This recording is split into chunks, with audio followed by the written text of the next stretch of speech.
video of JavaScript, we are going to cover the cookies. As cookies is one of the very efficient way of maintaining the state on the client side. But before continuing with this state management thing, let's discuss what this is all about.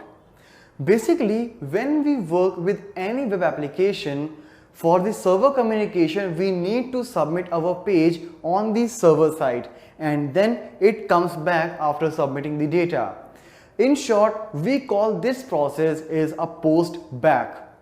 So, for example, you have requested for a web form which came blank and you entered some of the values in each text box of that form, and finally you can submit the value.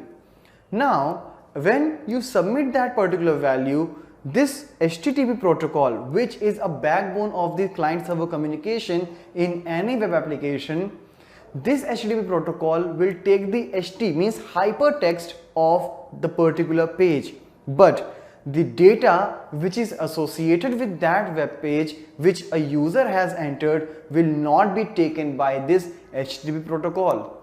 So in this round trip, means in this post back process, that data may get lost. So in order to not to do that, we have to go for the state management. So whenever you will go for any of the web development technology, in each technology you will find something related to this state management. And here in JavaScript, since we are working on the client side scripting, so here we will do the client side state management using the cookies. So whenever I talk about this cookie, that simply means I am going to create a text file on the client's machine, and the location of the text file may vary from browser to browser, as each browser has its specific paths to store the data. Whenever a user revisits the web page, some of the data may get read from the cookie, as it is a text file. So even if you will shut down your PC or you will sign out from that web application or you will close the browser, that file may still be there. So in order to that, we can go for the cookies. Here we have two types of cookies, such as the session cookie or persistent cookie. Session cookie is something which doesn't have a lifetime, means as soon as you will start communicating with the web application, your cookie will be generated and will work only for that specific session. But you may also add a time span which will make it a persistent cookie, and as soon as the lifetime of that cookie is there, that cookie will still be there unless and until you will remove it manually by going at that location, or you may also remove the cookies from the browser itself. So let's find out practically how can we start implementing the cookies in JavaScript.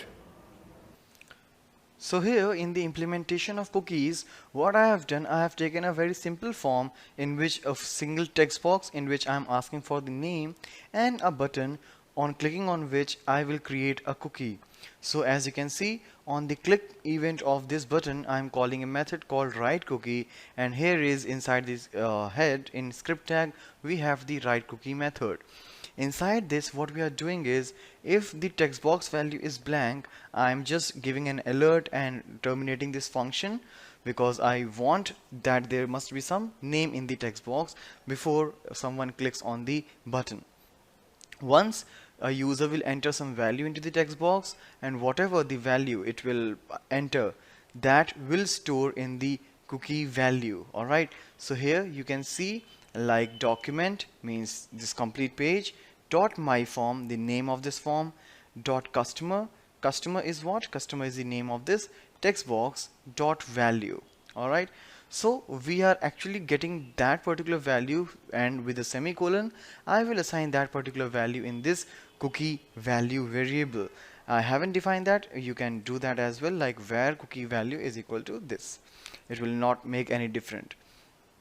Now after that, what I'll do, I'll just take the document object, and here I will use the cookie property of it, and here what I'll do is I will write name is equal to, name is just a fixed literal string, and I'll concatenate that particular thing with this cookie value, means whatever we have got from the text box.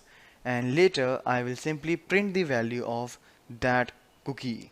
Alright, so once you will use this document.cookie, it will actually create a text file in the your system as per the browser. Means next time when you will be back on this particular website, you can see that stored value. So let's execute this page. So here you can see there's a text box. If I will say click and enter some value, because the text box is blank, now I will enter, like I'll say set value, and here you see setting cookies name. Alright, the value means whatever I have entered in the text box. So this is how you can start working with the cookies in the JavaScript.